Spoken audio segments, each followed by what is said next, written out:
Esta gravação foi produzida pelo website oestandartedecristo.com, cujo texto a seguir narrado foi extraído e publicado.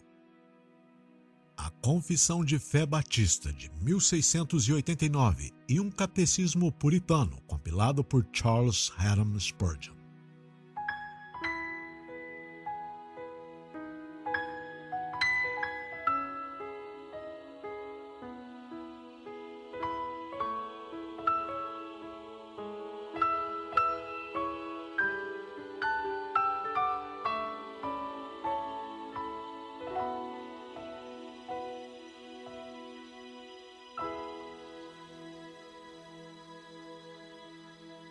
Catecismo Puritano com Provas Bíblicas compilado por Charles Haddon Spurgeon, o herdeiro dos puritanos.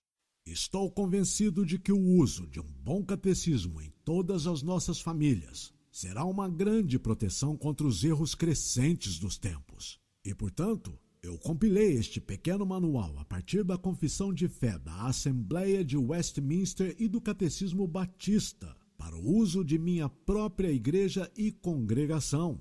Aqueles que fizerem uso dele em suas famílias ou classes devem se esforçar para explicar o sentido. Mas as palavras devem ser cuidadosamente aprendidas de cor, pois será melhor entendido com o passar dos anos. Que o Senhor abençoe meus queridos amigos e suas famílias cada vez mais.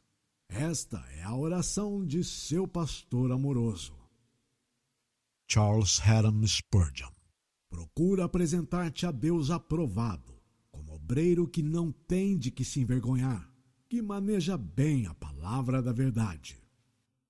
2 Timóteo, capítulo 2, verso 15. Publicado em meados de 14 de outubro de 1855, quando Spurgeon tinha 21 anos. Em 14 de outubro, Spurgeon pregou o sermão de número 46, A Gloriosa Habitação, a vários milhares que se reuniram para ouvi-lo em New Park Street Chapel. Quando o sermão foi publicado, continha um anúncio deste catecismo. O texto naquela manhã foi: Senhor, Tu tens sido o nosso refúgio de geração em geração. Salmos 90, verso 1. Índice de perguntas. Pergunta de número 1.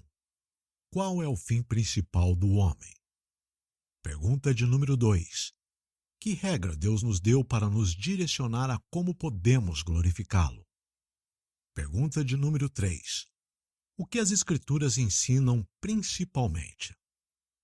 Pergunta de número 4. O que é Deus? Pergunta de número 5. Há mais do que um único Deus? Pergunta de número 6. Quantas pessoas há na divindade? Pergunta de número 7. O que são os decretos de Deus? Pergunta de número 8. Como Deus executa os seus decretos? Pergunta de número 9. O que é a obra da criação? Pergunta de número 10. Como Deus criou o homem? Pergunta de número 11. Quais são as obras da providência de Deus? Pergunta de número 12. Que ato especial de providência Deus exerceu em relação ao homem no estado em que ele foi criado? Pergunta de número 13. Será que os nossos pais continuaram no estado em que foram criados? Pergunta de número 14. O que é pecado? Pergunta de número 15. Todo o gênero humano caiu na primeira transgressão de Adão? Pergunta de número 16. Em que estado ficou a humanidade depois da queda? Pergunta de número 17. Em que consiste a pecaminosidade do estado em que o homem caiu? Pergunta de número 18. Qual é a miséria deste estado em que o homem caiu? Pergunta de número 19. Deus deixou toda a humanidade perecer no estado de pecado e miséria? Pergunta de número 20. Quem é o Redentor dos eleitos de Deus? Pergunta de número 21. Como Cristo, sendo o Filho de Deus, se fez homem? Pergunta de número 22. Quais são os ofícios que Cristo executa como nosso Redentor? Pergunta de número 23. Como Cristo executa o ofício de profeta? Pergunta de número 24. Como Cristo executa o ofício de sacerdote? Pergunta de número 25. Como Cristo executa o ofício de rei? Pergunta de número 26. Em que consiste a humilhação de Cristo? Pergunta de número 27. Em que consiste a exaltação de Cristo? Pergunta de número 28. Como somos feitos participantes da redenção comprada por Cristo? Pergunta de número 29. Como o Espírito aplica a nós a redenção adquirida por Cristo? Pergunta de número 30. O que é o chamado eficaz? Pergunta de número 31. Quais os benefícios que aqueles que são chamados eficazmente participam nesta vida? Pergunta de número 32. O que é justificação? Pergunta de número 33. O que é adoção? Pergunta de número 34. O que é santificação? Pergunta de número 35.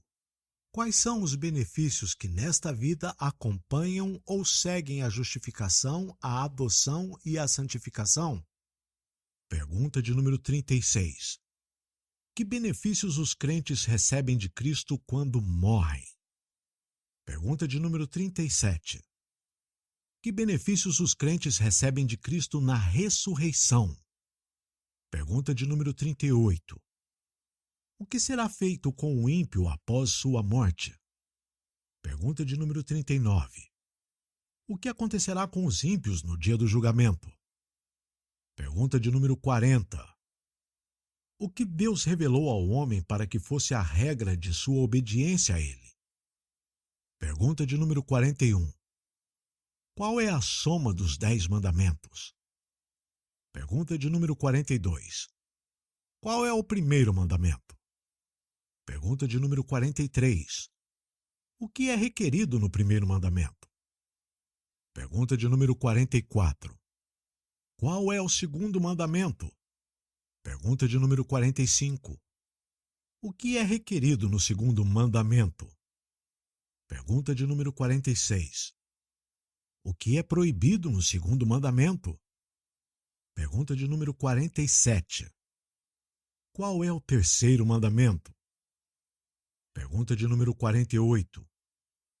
O que é requerido no terceiro mandamento? Pergunta de número 49. Qual é o quarto mandamento?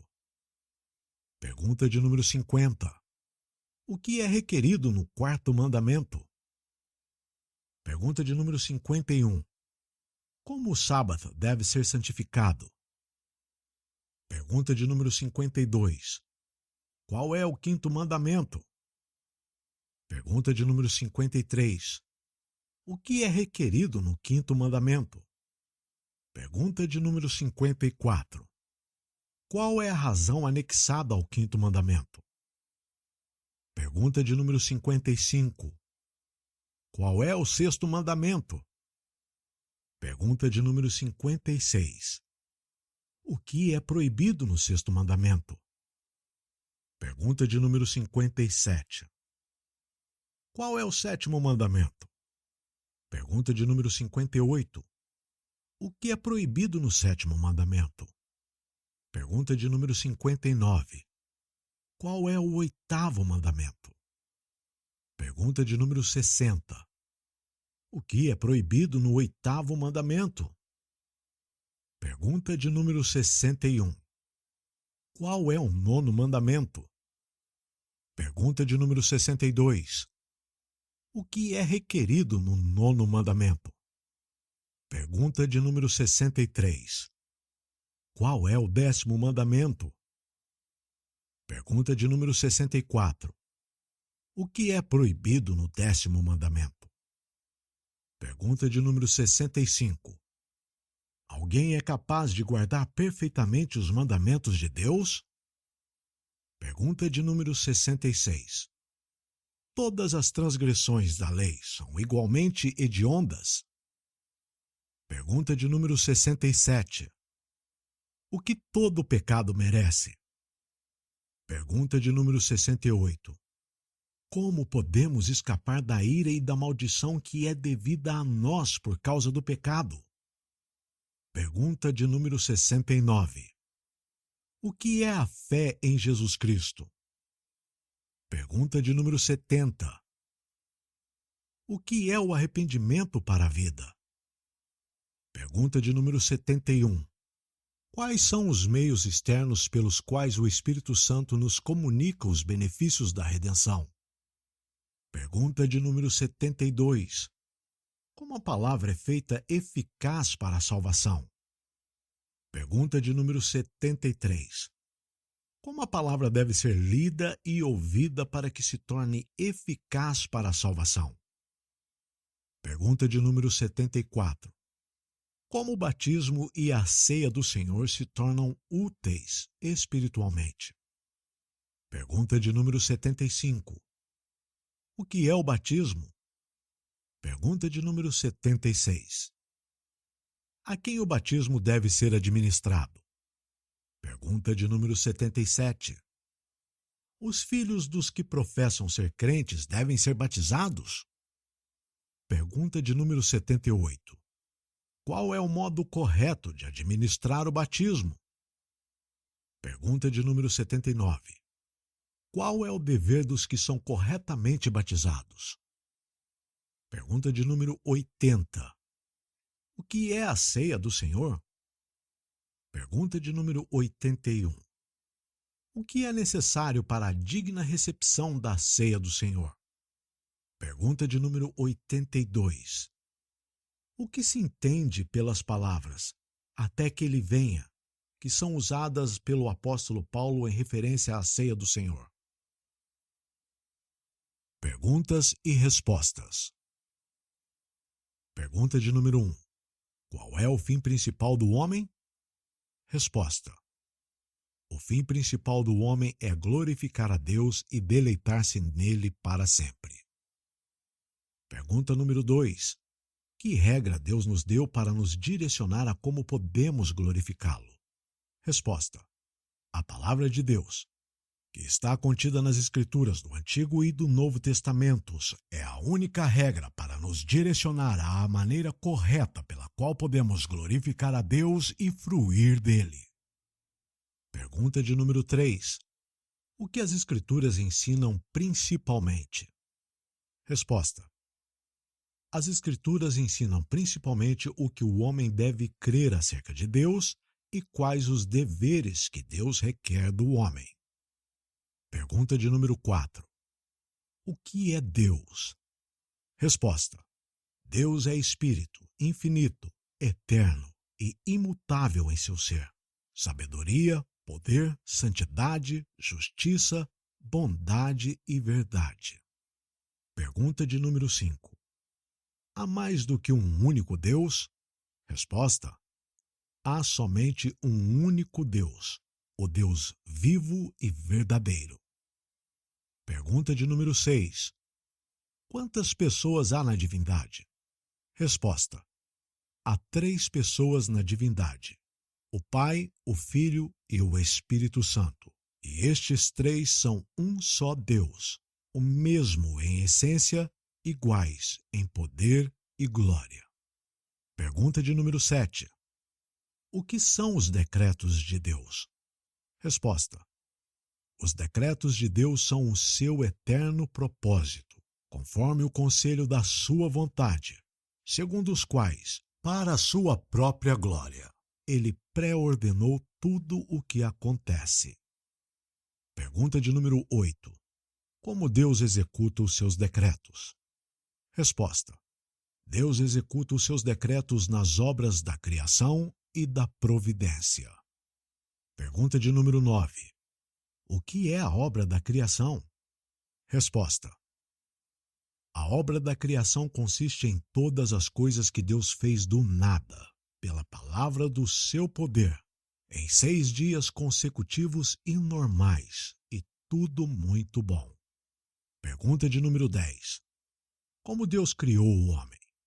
Resposta: Deus criou o homem macho e fêmea, segundo a sua própria imagem, em conhecimento, justiça e santidade, possuindo domínio sobre as criaturas. Pergunta de número 11. Quais são as obras da providência de Deus? Resposta: As obras da providência de Deus são a sua santíssima, sábia e poderosa preservação e governo de todas as suas criaturas e de todas as suas ações. Pergunta de número 12. Que ato especial de providência Deus exerceu em relação ao homem no estado em que ele foi criado? Resposta: Quando Deus criou o homem, entrou em um pacto de vida com este, sob a condição de perfeita obediência, proibindo-o de comer da árvore do conhecimento do bem e do mal, sob pena de morte. Pergunta de número 13. Será que os nossos pais continuaram no estado em que foram criados? Resposta: Nossos primeiros pais, sendo deixados à liberdade de sua própria vontade, caíram do estado em que foram criados, pecando contra Deus por comer o fruto proibido. Pergunta de número 14. O que é pecado? Resposta: Pecado é qualquer falta de conformidade com ou transgressão da lei de Deus. Pergunta de número 15. Todo o gênero humano caiu na primeira transgressão de Adão? Resposta: O pacto foi feito com Adão, e não somente com ele, mas com toda a sua posteridade. Toda a humanidade que descende dele por geração ordinária pecou nele e caiu com ele na sua primeira transgressão. Pergunta de número 16. Em que estado ficou a humanidade depois da queda? Resposta: A queda levou a humanidade a um estado de pecado e miséria. Pergunta de número 17. Em que consiste a pecaminosidade do estado em que o homem caiu? Resposta: A pecaminosidade do estado em que o homem caiu consiste na culpa do primeiro pecado de Adão, na falta de retidão original e na corrupção de toda a sua natureza. Isto é comumente chamado de pecado original, juntamente com todas as transgressões atuais que procedem dele. Pergunta de número 18. Qual é a miséria do estado em que o homem caiu? Resposta: Toda a humanidade, por sua queda, perdeu a comunhão com Deus, está sob sua ira e maldição, e assim se fez passível de todas as misérias nesta vida, à própria morte e às dores do inferno para sempre. Pergunta de número 19. Deus deixou toda a humanidade perecer no estado de pecado e miséria? Resposta: Deus, de sua boa vontade, desde toda a eternidade, elegeu alguns para a vida eterna, entrando em um pacto de graça para livrá-los do estado de pecado e miséria, e para trazê-los a um estado de salvação por meio de um Redentor. Pergunta de número 20. Quem é o Redentor dos eleitos de Deus? Resposta: O único Redentor dos eleitos de Deus é o Senhor Jesus Cristo, que, sendo o Filho eterno de Deus, se fez homem, e assim foi e continua a ser Deus e homem em duas naturezas distintas que coexistem em uma única pessoa para sempre. Pergunta de número 21. Como Cristo, sendo Filho de Deus, se fez homem? Resposta: Cristo, o Filho de Deus, tornou-se homem tomando para si um verdadeiro corpo e uma alma racional, sendo concebido pelo poder do Espírito Santo na Virgem Maria, e nascido dela, contudo, sem pecado. Pergunta de número 22. Quais são os ofícios que Cristo executa como nosso Redentor? Resposta: Cristo, como nosso Redentor, executa os ofícios de um profeta, de um sacerdote e de um rei, tanto em seu estado de humilhação quanto em seu estado de exaltação. Pergunta de número 23. Como Cristo executa o ofício de profeta? Resposta. Cristo executa o ofício de profeta, revelando-nos, pela sua palavra e Espírito Santo, a vontade de Deus para a nossa salvação. Pergunta de número 24. Como Cristo executa o ofício de sacerdote? Resposta. Cristo executa o ofício de sacerdote por oferecer a si mesmo, uma única vez, em sacrifício para satisfazer a justiça divina e para nos reconciliar com Deus, e fazendo contínua intercessão por nós. Pergunta de número 25. Como Cristo executa o ofício de rei? Resposta. Cristo executa o ofício de rei sujeitando-nos a si mesmo, ao nos governar e defender, e em restringir e vencer todos os seus e os nossos inimigos. Pergunta de número 26. Em que consiste a humilhação de Cristo? Resposta. A humilhação de Cristo consistiu em ele, e isso em condições precárias, ter nascido sob a lei, sofrido as misérias desta vida, a ira de Deus e a morte de um maldito na cruz, em ser sepultado e permanecer sob o poder da morte por um tempo. Pergunta de número 27. Em que consiste a exaltação de Cristo? Resposta. A exaltação de Cristo consiste em sua ressurreição dentre os mortos ao terceiro dia, em subir ao céu e sentar-se à direita de Deus Pai, e em vir para julgar o mundo no último dia. Pergunta de número 28. Como somos feitos participantes da redenção comprada por Cristo? Resposta. Nós somos feitos participantes da redenção comprada por Cristo através da aplicação eficaz desta a nós pelo seu Espírito Santo. Pergunta de número 29.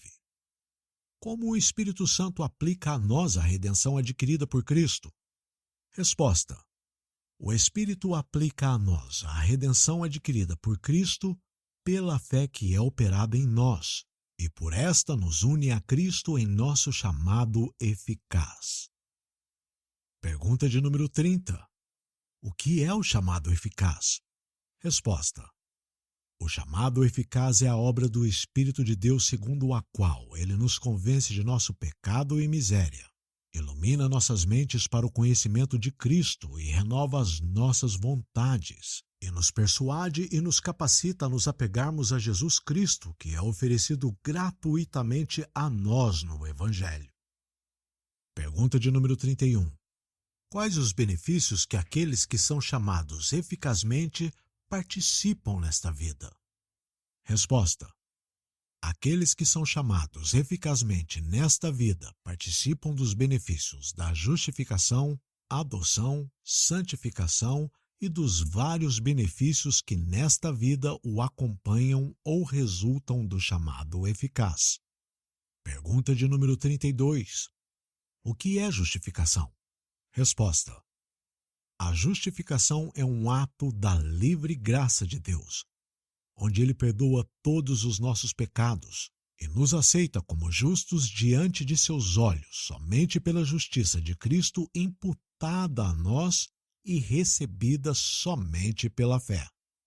Pergunta de número 33. O que é a adoção? Resposta. A adoção é um ato de livre graça de Deus, pela qual somos recebidos dentre o número dos filhos de Deus, e adquirimos direito a todos os privilégios dos tais. Pergunta de número 34. O que é santificação? Resposta. A santificação é obra do Espírito de Deus, pela qual somos renovados no novo homem, feito à imagem de Deus, e somos cada vez mais capacitados a morrer para o pecado e viver para a justiça. Pergunta de número 35.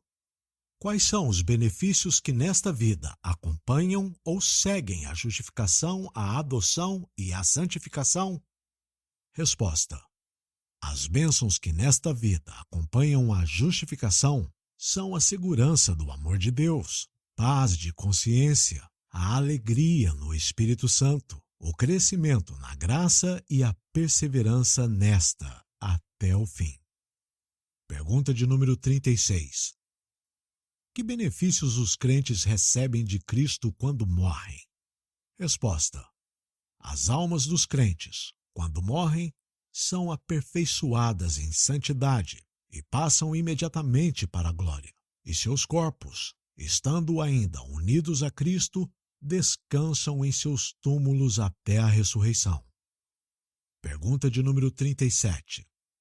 Que benefícios os crentes recebem de Cristo na ressurreição? Resposta: na ressurreição, os crentes, sendo ressuscitados em glória, serão abertamente reconhecidos e absolvidos no dia do juízo, e serão perfeitamente abençoados tanto no corpo como na alma, e entrarão no pleno gozo de Deus por toda a eternidade. Pergunta de número 38. O que será feito com o ímpio após sua morte? Resposta: as almas dos ímpios após sua morte serão lançadas nos tormentos do inferno, e seus corpos jazerão em suas sepulturas até a ressurreição e julgamento do grande dia. Pergunta de número 39. O que acontecerá com os ímpios no dia do julgamento? Resposta: no dia do juízo, os corpos dos ímpios serão ressuscitados a partir suas sepulturas para serem condenados, juntamente com as suas almas, a tormentos indescritíveis ao lado do diabo e de seus anjos para sempre. Pergunta de número 40. O que Deus revelou ao homem para que fosse a regra de sua obediência a ele? Resposta: a primeira regra que Deus revelou ao homem para ser a regra de sua obediência é a lei moral, que se resume nos 10 mandamentos. Pergunta número 41. Qual é a soma dos 10 mandamentos? Resposta: a soma dos 10 mandamentos é amar ao Senhor nosso Deus com todo o nosso coração, com toda a alma, com todas as nossas forças e com toda a nossa mente, e ao nosso próximo como a nós mesmos. Pergunta de número 42. Qual é o primeiro mandamento? Resposta: o primeiro mandamento é: não terás outros deuses diante de mim. Êxodo, capítulo 20, verso 3. Pergunta de número 43. O que é requerido no primeiro mandamento? Resposta: o primeiro mandamento requer de nós que saibamos e reconheçamos que Deus é o único Deus verdadeiro e nosso Deus, e que o adoremos e o glorifiquemos em conformidade com isso. Pergunta de número 44. Qual é o segundo mandamento? Resposta: o segundo mandamento é: não farás para ti imagem de escultura, nem alguma semelhança do que há em cima nos céus, nem embaixo na terra, nem nas águas debaixo da terra. Não te encurvarás a elas, nem as servirás, porque eu, o Senhor teu Deus, sou Deus zeloso, que visito a iniquidade dos pais nos filhos, até a 3ª e 4ª geração daqueles que me odeiam, e faço misericórdia a milhares dos que me amam e aos que guardam os meus mandamentos. Êxodo, capítulo 20, do verso 4 ao 6. Pergunta de número 45. O que é requerido no segundo mandamento? Resposta: o segundo mandamento exige que nós recebamos, observemos e mantenhamos puros e em sua totalidade todos os cultos e ordenanças religiosas, tal como Deus nos prescreveu em sua palavra. Pergunta de número 46. O que é proibido no segundo mandamento? Resposta: o segundo mandamento proíbe a adoração de Deus por meio de imagens ou qualquer outra forma não prescrita em sua palavra. Pergunta de número 47. Qual é o terceiro mandamento? Resposta: o terceiro mandamento é: não tomarás o nome do Senhor teu Deus em vão, porque o Senhor não terá por inocente o que tomar o seu nome em vão. Êxodo, capítulo 20, verso 7. Pergunta de número 48. O que é requerido no terceiro mandamento? Resposta: o terceiro mandamento requer o santo e reverente uso dos nomes de Deus, bem como seus títulos, atributos, ordenanças, palavra e obras. Pergunta de número 49. Qual é o quarto mandamento? Resposta: o quarto mandamento é: lembra-te do dia do sábado para o santificar. 6 dias trabalharás e farás toda a tua obra, mas o sétimo dia é o sábado do Senhor teu Deus. Não farás nenhuma obra, nem tu, nem teu filho, nem tua filha, nem o teu servo, nem a tua serva, nem o teu animal, nem o teu estrangeiro que está dentro das tuas portas. Porque em 6 dias fez o Senhor os céus e a terra, o mar e tudo o que neles há, e ao sétimo dia descansou. Portanto, abençoou o Senhor o dia do sábado e o santificou. Êxodo, capítulo 20, do verso 8 ao 11. Pergunta de número 50. O que é requerido no quarto mandamento? Resposta: o quarto mandamento exige a santa guarda para Deus de um determinado tempo que ele prescreveu em sua palavra, expressamente um dia inteiro em cada 7, para ser um santo sabá para ele mesmo. Pergunta de número 51. Como o sabá deve ser santificado?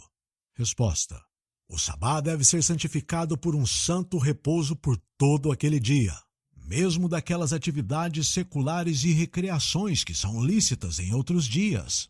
E durante este dia, todo o tempo deve ser gasto em exercícios públicos e particulares de adoração a Deus, com exceção daquele tempo que for destinado a praticar obras de necessidade e misericórdia.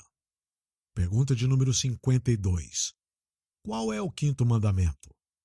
Resposta: o quinto mandamento é: honra teu pai e a tua mãe, para que se prolongue os teus dias na terra que o Senhor teu Deus te dá. Êxodo, capítulo 20, verso 12.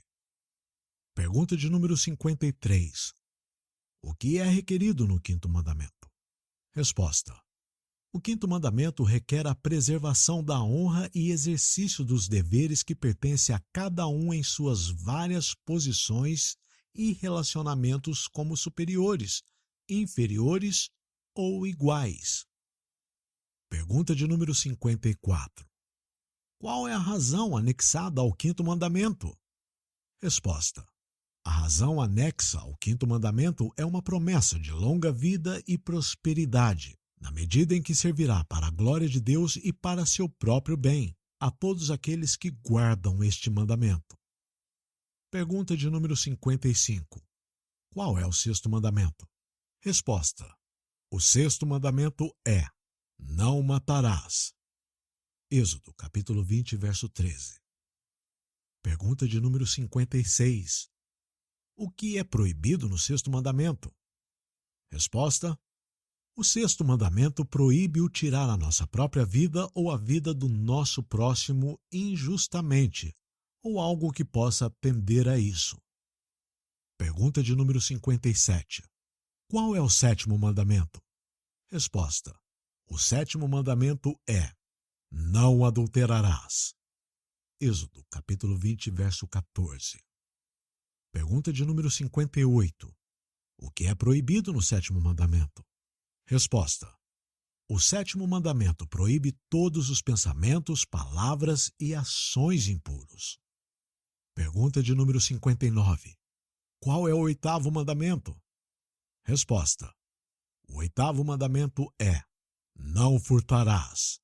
Êxodo capítulo 20, verso 15. Pergunta de número 60. O que é proibido no oitavo mandamento? Resposta: o oitavo mandamento proíbe tudo o que danifique ou possa injustamente danificar nossas próprias posses ou de nossos próximos, ou bens exteriores. Pergunta de número 61. Qual é o nono mandamento? Resposta: o nono mandamento é: não dirás falso testemunho contra o teu próximo. Êxodo, capítulo 20, verso 16. Pergunta de número 62. O que é requerido no nono mandamento? Resposta: o nono mandamento requer a manutenção e promoção da verdade entre homem e homem, e de nosso próprio bom nome e de nosso próximo, especialmente em testemunhos. Pergunta de número 63. Qual é o 10º mandamento? Resposta: o 10º mandamento é: não cobiçarás a casa do teu próximo. Não cobiçarás a mulher do teu próximo, nem o seu servo, nem a sua serva, nem o seu boi, nem o seu jumento, nem coisa alguma do teu próximo. Êxodo, capítulo 20, verso 17. Pergunta de número 64. O que é proibido no 10º mandamento? Resposta: o 10º mandamento proíbe todo descontentamento com as nossas próprias posses, e a inveja ou murmuração para com os bens de nosso próximo, e todas as emoções e afeições desordenadas quanto a tudo o que é dele. Pergunta de número 65. Alguém é capaz de guardar perfeitamente os mandamentos de Deus? Resposta: nenhum mero homem, desde a queda, é capaz de guardar perfeitamente os mandamentos de Deus durante sua vida. Antes, ele os desobedece diariamente em pensamento, palavra e ação. Pergunta de número 66. Todas as transgressões da lei são igualmente hediondas? Resposta: alguns pecados em si mesmos, e em razão de vários agravos, são mais odiosos à vista de Deus do que outros. Pergunta de número 67. O que todo pecado merece? Resposta: todo pecado merece a ira e a maldição de Deus, tanto nesta vida quanto na que há de vir. Pergunta de número 68. Como podemos escapar da ira e da maldição que é devida a nós por causa do pecado? Resposta: para escapar da ira e da maldição de Deus, as quais são devidas a nós por causa do pecado, temos que crer no Senhor Jesus Cristo, confiando nele somente, em seu sangue e justiça. Esta fé é acompanhada pelo arrependimento em relação ao passado e leva à santidade no futuro. Pergunta de número 69. O que é a fé em Jesus Cristo? Resposta: a fé em Jesus Cristo é uma graça salvífica, pela qual o recebemos e confiamos somente nele para a salvação, tal como ele é apresentado no Evangelho. Pergunta de número 70. O que é o arrependimento para a vida? Resposta: arrependimento para a vida é uma graça salvífica, pela qual um pecador, tomado por um verdadeiro senso de seu pecado e apreensão da misericórdia de Deus em Cristo, com tristeza por causa e ódio de seus pecados, converte-se destes a Deus, com firme propósito de esforçar-se por uma nova obediência. Pergunta de número 71. Quais são os meios externos pelos quais o Espírito Santo nos comunica os benefícios da redenção? Resposta: os meios exteriores e ordinários pelos quais o Espírito Santo nos comunica os benefícios da redenção de Cristo são a palavra, através da qual as almas são geradas para a vida espiritual, o batismo, a ceia do Senhor, a oração e a meditação. Por todos estes, os crentes são mais edificados em sua santíssima fé. Pergunta de número 72. Como a palavra é feita eficaz para a salvação? Resposta: o Espírito de Deus faz da leitura, mas especialmente da pregação da palavra, meios eficazes para a convicção e conversão de pecadores, e os edifica em santidade e consolação por meio da fé para a salvação. Pergunta de número 73. Como a palavra deve ser lida e ouvida para que se torne eficaz para a salvação? Resposta: para que a palavra se torne eficaz para a salvação, devemos ouvi-la com diligência, preparação e oração, recebê-la com fé e amor, escondê-la em nossos corações e praticá-la em nossas vidas. Pergunta de número 74. Como o batismo e a ceia do Senhor se tornam úteis espiritualmente? Resposta: o batismo e a ceia do Senhor se tornam úteis espiritualmente não por alguma virtude em si mesmos, ou naqueles que os administram, mas somente pela bênção de Cristo, e pela obra do Espírito naqueles que os recebem pela fé. Pergunta de número 75. O que é o batismo? Resposta. O batismo é uma ordenança do Novo Testamento, instituído por Jesus Cristo, para ser para a pessoa batizada um sinal de sua comunhão com Ele, em sua morte, sepultamento e ressurreição. Deve ser também um símbolo de seu ser enxertado nele, da remissão dos pecados e de sua entrega pessoal a Deus por meio de Jesus Cristo, para viver e andar em novidade de vida. Pergunta de número 76. A quem o batismo deve ser administrado? Resposta. O batismo deve ser administrado a todos aqueles que realmente professam arrependimento para com Deus e a fé em nosso Senhor Jesus Cristo, e a mais ninguém além destes. Pergunta de número 77. Os filhos dos que professam ser crentes devem ser batizados? Resposta. Os bebês, mesmo que sejam filhos de crentes professos, não devem ser batizados, pois não existe nenhum mandamento nem exemplo nas Sagradas Escrituras para o seu batismo. Pergunta de número 78. Qual é o modo correto de administrar o batismo? Resposta.